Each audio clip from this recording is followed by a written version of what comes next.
2022년 10월 12일 수요일 새벽 기도회입니다.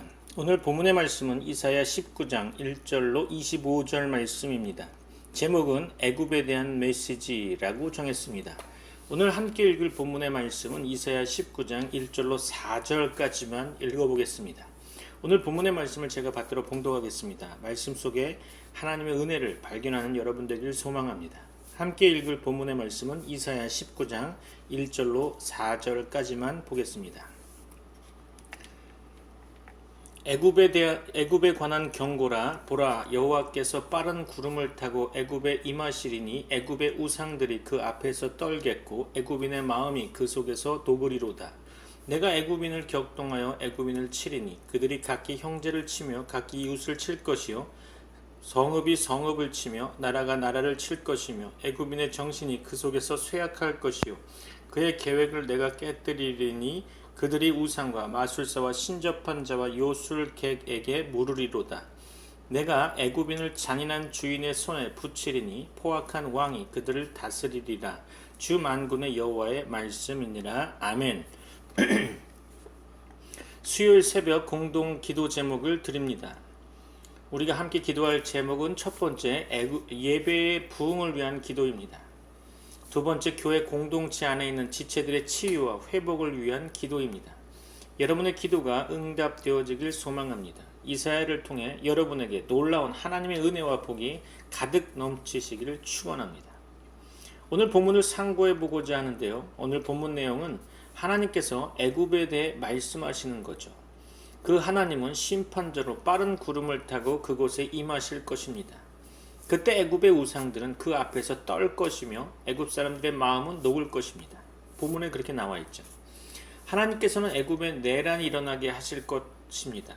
그러나 애굽 사람들은 정신이 쇠약해지고 마술적 우상 숭배에 더욱 빠질 것입니다.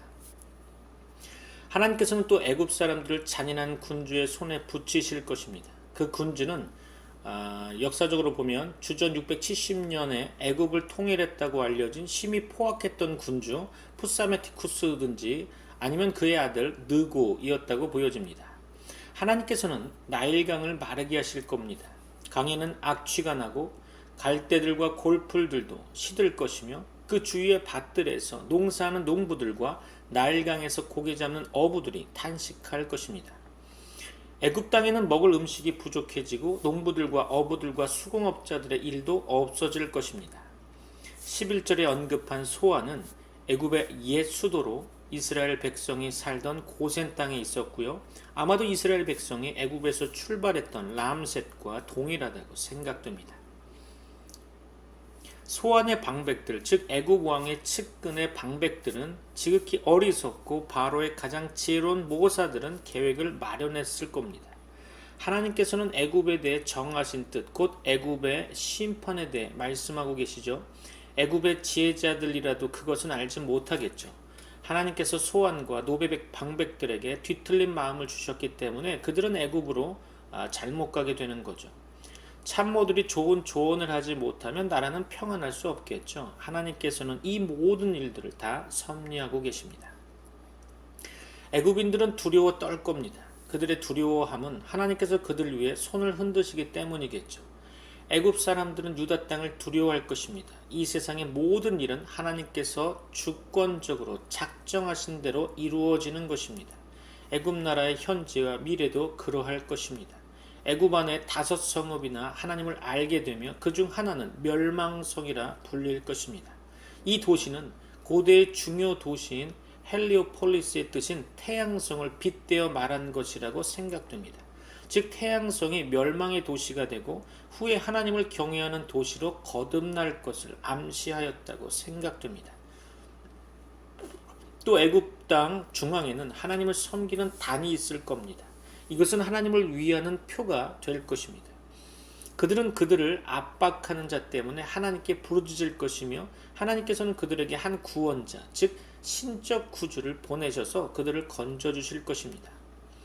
애굽은 하나님을 섬기는 나라로 변화될 겁니다. 이것은 로마 제국 시대에 애굽의 알렉산드리아가 기독교 세계의 한 중요한 도시가 되었을 때 이미 성취되었다고 생각됩니다.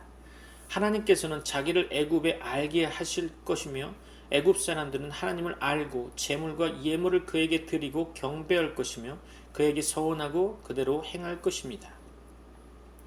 하나님께서는 애굽을 치실지라도 이후에 고치실 것이며 그들이 하나님께로 돌아올 것입니다.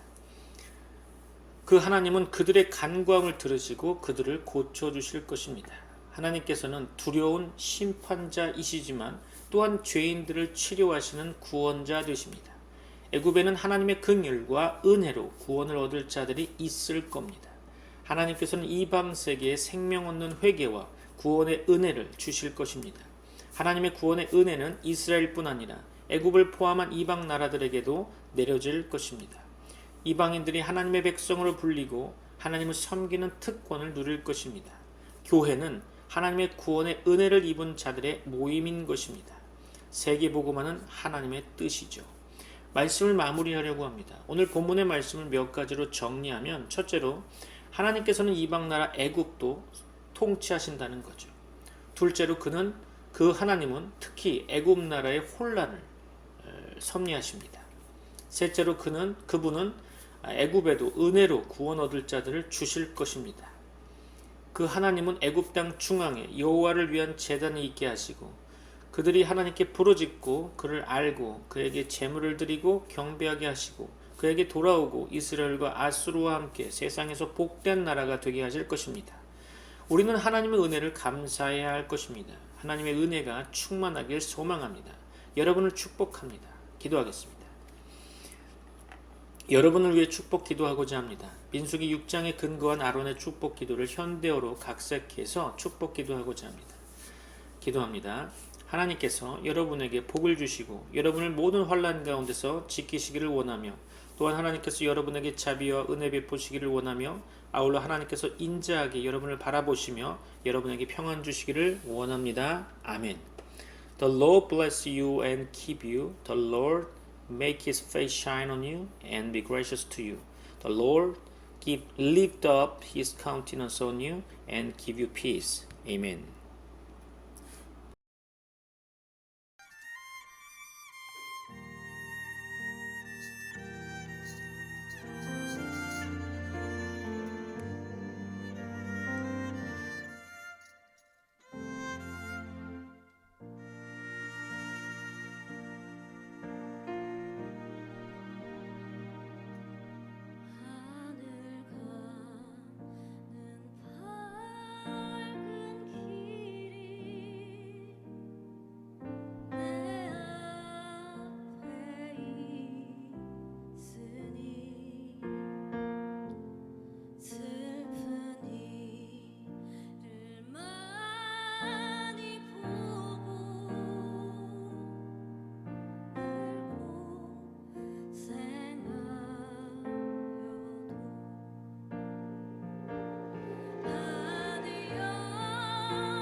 내가 걱정하느니 내가 걱정하는 일이 세상의 많은 주